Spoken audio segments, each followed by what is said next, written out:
Alright, after a few technical glitches, we're ready here for round 3 of the losers bracket. I'll be watching Weeping Choir, also known as Psyduck. Challenge works very well for these tournaments. I've always found it to be very good. To answer the question in chat. And we have Cameron versus Cameron, if I remember correctly. Cameron being the hero where you and every one of your units... Whenever one of your units deals damage to an opponent, at the end of the turn you can sacrifice one of the units that dealt damage to give Cameron +2/+2 and draw yourself a card. So you can kind of just constantly build it up that way, and so these are going to be token decks that we're going to be seeing. And we're starting off with a couple of crescents here. Crests here. Some croissants made of crests. But we're going to be checking out the market again. I feel like it's really going to come down to who gets out first and fastest, I think, with these two decks. Considering how much they are similar. That and, like, the really big swings. So, the really big swing cards. Hitting a Harsh Rule is going to be a big thing. Hitting something like Torrent of Spiders to just fill your entire board is going to be big. That kind of thing is going to be the big changes that we're going to look for here. And besides that, this might be kind of a grindy match. Ooh, well, I say that, and then Iceberg Scattershot comes out, and Weeping Choir doesn't actually have an easy answer to this. Like, they don't have a way to kill it, so CelticGuardian just gets to hold it back and start jamming in with all of their units. What's really cool with that is that Cameron plus the Iceberg Scattershot, yeah, means that Cameron can sacrifice any unit that comes into play immediately. So if you play like a Grenadin drone, okay, just sacrifice it. There you go. Right away you get the bonus every single turn. So that's going to be a big advantage for Celtic here. Ooh, Celtic risking the block here. And Weeping Choir not answering with the rally because instead, they have Sheriff Marley. I forgot about that. That was a good move. Sheriff Marley is excellently deployed here. Oh, there is a lot of problems, though, that Weeping Choir has to answer. Don't have the same value of cards right now. Like, Piercing Grief just doesn't do it. It just runs into Colony Matron. Like, Shadowlands Guide just pulls back a 1/1. You're not really getting too far ahead here. I could see maybe attacking and seeing if you can get a block so that you can rally and kill the Colony Matron that way. Right, and Weeping Choir is going to change and just decide they'll try and race this. Oh, Colony Matron Iceberg Scattershot feels incredibly mean. And Celtic has the removal, which is a really bad sign for Weeping. Power card's not the worst because Weeping Choir's been a little bit stuck on power here. But it's not exactly what they were looking for. And now Sheriff Marley is stuck with, like, now it's probably just going to trade, if anything, with this Ashara, Ruthless Assassin. It's not going to be able to trade for the Colony Matron. Probably. It might still be worth trying the attack just to get the rally. Weeping Choir is just going to make a Fire Cat. Pass the turn. There's still some big swings that can happen. Like a board wipe will definitely change the tempo of this game. But Weeping Choir needs to find something like that sooner rather than later. CelticGuardian is going to gain a lot of life. And with things like Cameron, they're going to be able to use that appropriately at some point. One key thing to remember here. CelticGuardian hovered over Cameron there. One of the rules that we do have in this tournament is that if you have your hero down, you can't play a second one. So silencing a hero is really important. You can't play that second one until the first Cameron is dead. And I'm wondering if that's what Celtic was hovering over the Cameron for. I'm actually going to just make sure. We've had a bit of a break, and I want to... I don't want anybody to lose the game through nonsense. I wonder if I should just message Celtic.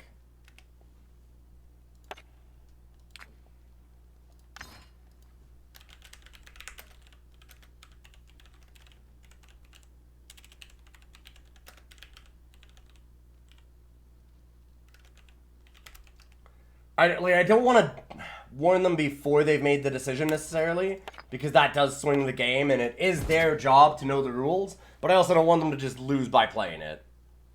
Or for me to have to make that decision.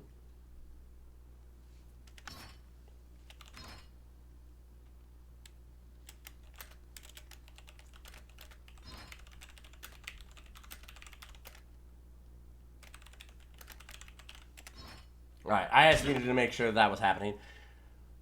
Cameron blocking the 2-2. I'm really surprised now that this silenced Cameron, knowing that there's a Cameron in CelticGuardian's hand, that the silenced Cameron isn't actually going to go ahead and block the Marley and just suicide. Because that seems like a really good play now. But Celtic might just feel that they've got enough of a board lead that unless something changes drastically, they don't need to worry about it. They don't need to lose the value on it. I was just thinking that you block like the 3-3 and the 1-1 and just get rid of the Sheriff Marley, because Marley is a way to just pump out steadfast deputies, and that's a pain for sure. Like, it's not the worst thing, but it'd be nice to get rid of it. Shara coming in. That's an interesting trade. Celtic just deciding that they don't really mind losing a bit of value here if they can just keep up the pressure. Oh, wow. Oh, Memory Jedger Iceberg Scattershot is incredibly mean. That's really, really strong. And here we have Weeping Choir with no way to stop these flyers. Just an absolute army of 1-1 lifesteal and Memory Dredger to constantly recur them too. Never mind the scatter shot on top of all of that. It's going to be a really tough one to come out from. At only 11 life, I'm not sure what else Weeping Choir can do here. Like, do you play Torna Spiders? Do you just play 2 Steadfast Deputies, like use Marley again and play it again? I think that you might. Just because your only real hope here is to find a big board wipe. So you might just try and stall out, play another unit. You're not dead in the air yet. You get dealt 1 by the scatter shot when Colony Matron makes a unit. Then you've got 1, 2, 3, 4, 7. So you're looking at like 9, 10 damage next turn. That's not dead. It's close, but it's not dead. Okay, Weeping Choir doesn't do anything. Doesn't use the Marley. Doesn't attack. Just sits back and waits. Very, very close to dead here. Okay. And Weeping Choir decides that even if they find something they're going to leave out. Very solid game. Tough to beat all those flyers. We've seen it time and time again in this Hero Tournament. The flyers are just king. Flyers have been such a big deal. There's not a lot of removal when you go down to Singleton, when you have to only have 1 copy of a card. Like, your removal suite drops off really fast. And people have just struggled with getting rid of any kind of evasive units like that. And big thank you again to GT100. Thank you so much for that, host. I do really appreciate it. Thank you for jumping into lurk mode and all that stuff. Sorry I can't shout you out a little bit more, but running this tournament requires some concentration. All right. Everybody go ahead and follow GT, by the way. And I will jump in for game 2 here, because that's not the end. This is loser's bracket, and whoever loses will be eliminated. But they do have to lose 2 out of 3 games. So we're going to hop back in. We're going to watch from CelticGuardian's side this time.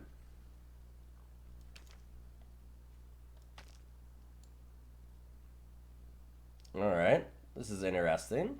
So we've got, like, a Cameron that can be pledged. Yeah, we're ready to go.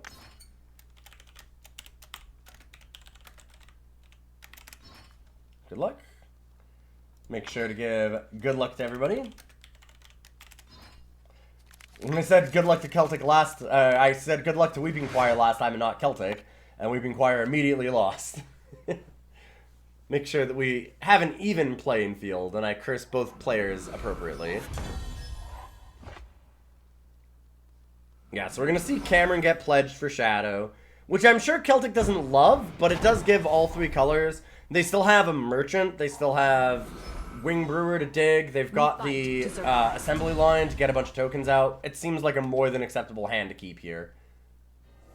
Like, I definitely would have kept this myself. It does always suck when you have to pledge away your hero, though. I think that was a really cool idea to do, like, as the power of Cameron is to have a pledge unit. Oh, baby, and Celtic just draws a second Cameron right away. On the opposite side, Weeping Choir did land a Golem Press, which is very nasty.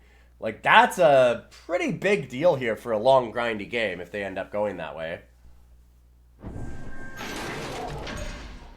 And we said before, like, I can see this game for sure really grinding down to a lot of clogged board states, the really, really wide kind of setups, right? Celtic had an awesome, awesome start last time with a bunch of flyers and with the Iceberg Scattershot, but we see that that's not the case all the time. They don't have that here. They could start with Cameron, but they'd have to swing in with everything. That might still be worth it. Alright. Well, we're not having that. We're just going to be playing down a 2-2. Oh, and we're still getting the swing. Okay. I was thinking that it might be worth it to swing with all 3 and then play Cameron afterwards, because the odds of, like, Weeping Choir actually blocking all the tokens is really low. Especially when you're considering that you had to block with, like, Sparkcatcher and the Ghostblade. But it does leave the option for the Ghostblade to go on the Sparkcatcher or onto the Golem or something like that, and I guess the Celtic decided that wasn't worth the risk. It's all your fault. I don't know. It's interesting. When they attacked anyway, so I don't know. Well, that is a scrap tank. And we are definitely going to be seeing some more attacks out of CelticGuardian now, as they're going to try and grind through this Golem. Golem Press is real, though. That's a lot of value that they get here. Kind of surprised not to see a chump block. Well, I guess not a chump block, but a trade with the Ghostblade Outcast, so it can be put onto, like, Sparkcatcher and just make it so that these attacks are much, much worse, right? Sure, it'll be growing this, but it'll also be constantly gaining Weeping Choir life, which would be a big deal. I've got to think we're going to see Cameron now. I want to see Cameron. I want to see Cameron come down, and I want to see a big slam here. I don't think you'd slam with Scrap Tank. I think you just send everything else. Yeah, and sending them first makes sense, because you don't want to give the information. This is only at the end of it, by the end of a turn. Like, once per turn, you may sacrifice another unit to hit the enemy player. So you don't have to have it in play when the unit's hit.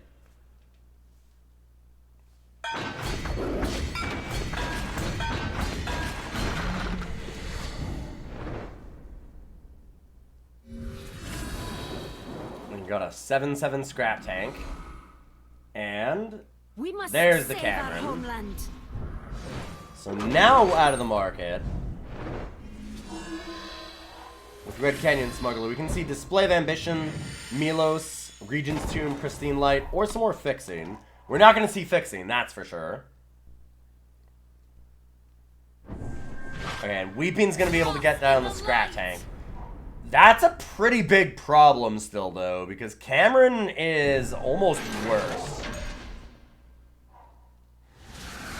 Now is our time to One of the biggest things we've seen in these two games is that CelticGuardian has had their Cameron, and Weeping Choir so far hasn't. And if Weeping had blocked with all 3 units before, would the Ghostblade have seen the Hatcher's drone to put the Spark drone, Spark Hatcher or whatever, to put the weapon onto? I'm not 100% certain on that one. I've had some things work that way and other things not on some of the blocks. So I don't know if they changed something behind the scenes subtly, or if it was always just that way. Yeah, and we get Display of Ambition out of the market. I like that, because we're going to get Cameron and the Scrap Tank back. And Weeping Choir needs an equally large change here. It looks like they might just be discarding to Tavia. Yeah, so discarding to Tavia, making some 2-1s.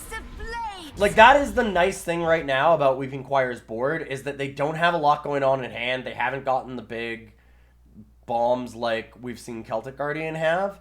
But Tavia can buy some time, and it means that any draws they get that aren't up to snuff, they can get rid of, and they can make something that matters.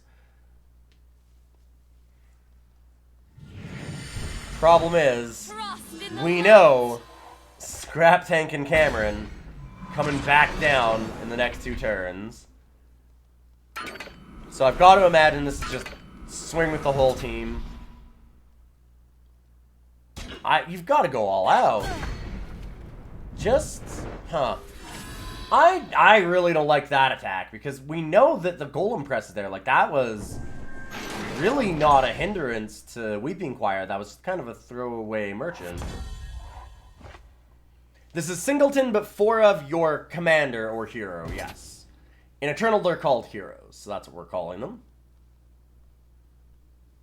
Now we see that full-out attack that I wanted to see last turn. I'm really surprised that Celtic made that decision. That felt like a weird one. I'm also interested to see what Weeping Choir has in hand. So they decided not to discard it to Tavia. Is it... Oh, it's a Desecrate. Okay. So they're able to just murder this Scrap Tank in mid-combat. But we're going to see Tavia die to the Shugo. And the whole board just got wrecked here. We must save our homeland. And now Cameron comes down again and starts doing it. Oh no! Another scatter shot? Yikes. Scatter shots in 2 games is very backbreaking, it feels. Weeping Choir with just a card sitting in hand. Thank you.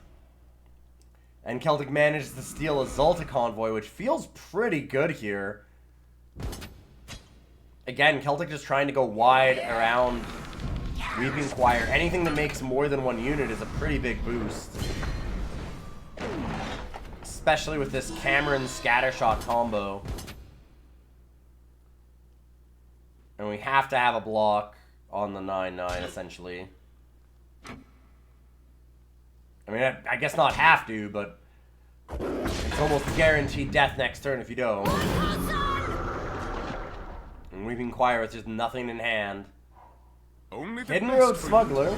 That was probably the card that was lurking in their hand while they were just waiting to find something to do with it. And we saw Weeping Choir's market last game, and I don't think there's anything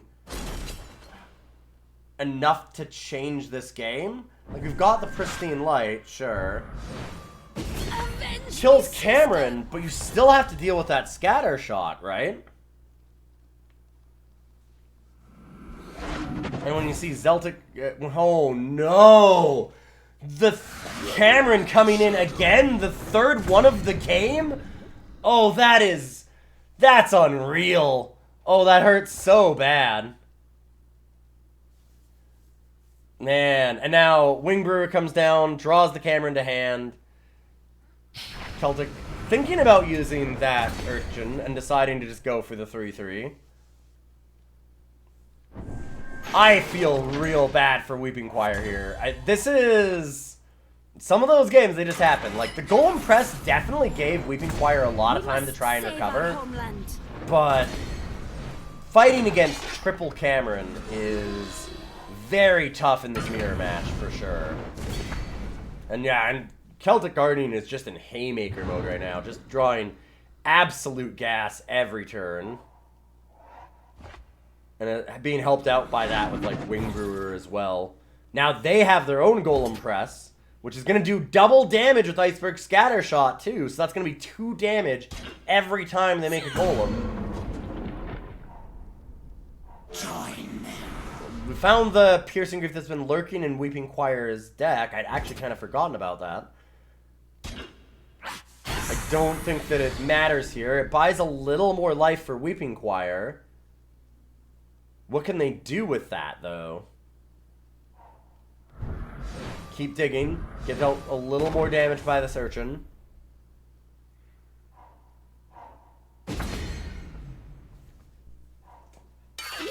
Ooh, just find a Grenadin drone. So just more and more chump blocks, trying to slow this game down, find something, anything. And it's not going to be enough. Looking at Celtic's hand, this is the game.